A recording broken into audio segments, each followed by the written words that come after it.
Oh yes, have you ever wondered if you could get answers to questions from any textbook, even though you're curious to see the answers? This tutorial is for you. Let's go.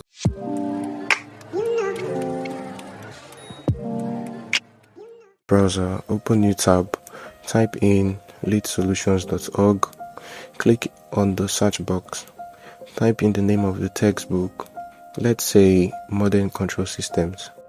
Select the chapter and the problem or question you want. Chapter 1, Problem 1P. Click on Generate Solution link. Its link is generated. Now right click and open new tab on the generated link. Skip the ads. Now download the image. Open to confirm.